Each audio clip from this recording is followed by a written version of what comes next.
Canadian author Emma Donoghue had no idea how timely her new book would be when she sat down to write. The best-selling author, known for Room and Hunger, sets her new book during the height of the Spanish flu. The irony? It landed at the height of the pandemic. Peter Meyer of CHCH's Inside the Story has more.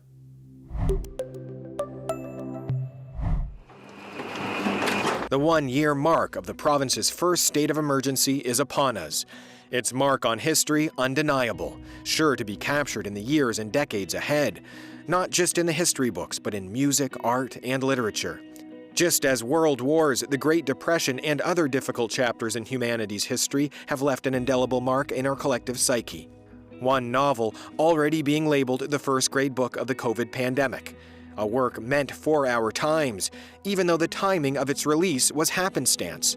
Acclaimed Irish-Canadian author Emma Donoghue's The Pull of the Stars, set a century ago during the Spanish flu, written before COVID, but released at its peak. Why the Spanish influenza, and what was the spark that had you write Pull of the Stars?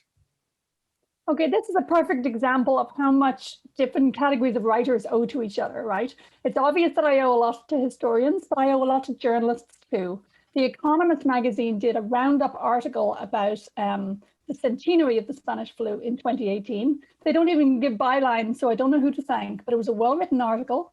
And it just suddenly gave me this impression of the Great Flu of 1918 as a uniquely modern and yet medieval feeling experience. Set beneath the backdrop of busy Dublin life, the narrative told from the perspective of Julia Power, a nurse working at an understaffed hospital in a makeshift maternity ward for quarantined expectant mothers with the dreaded flu. The action driven by the chaos and shortages spurred by what was then appropriately called the grip. The havoc wreaked on a population of around 3 million. It's estimated between 800 and 900,000 people caught the disease, about 1/5 of everyone in Ireland, with over 23,000 killed.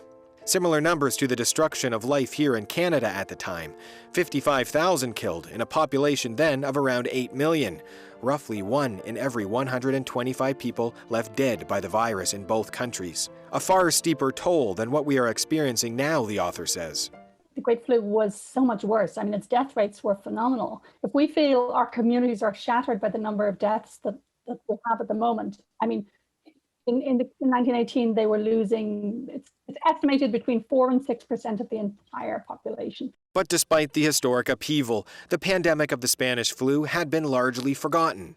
The current COVID pandemic beating Donoghue to the punch in bringing that plague back to the public's conscience.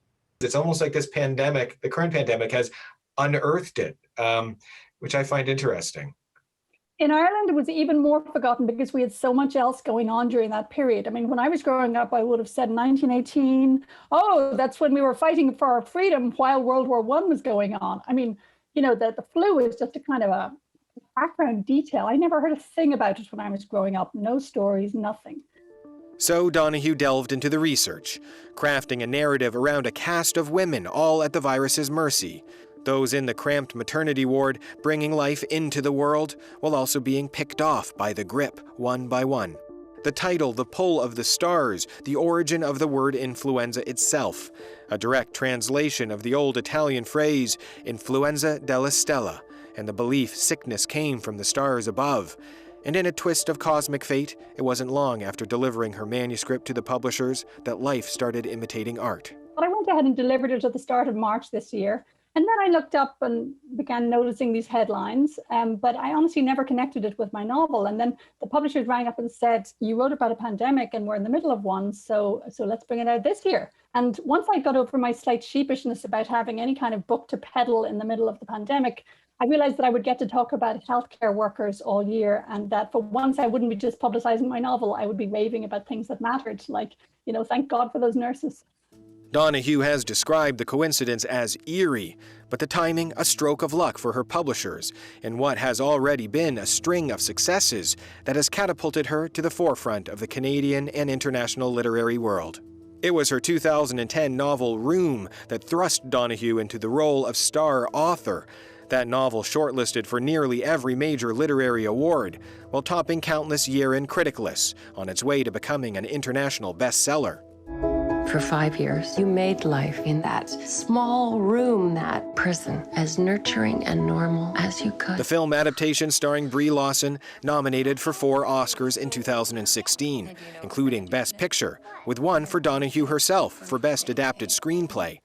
The solitary and slow life as an author interrupted with galas and red carpets. And the winner of Best Film Script is Emma Donoghue for Room. An adaptation to her follow-up novel, The Hunger, now in production.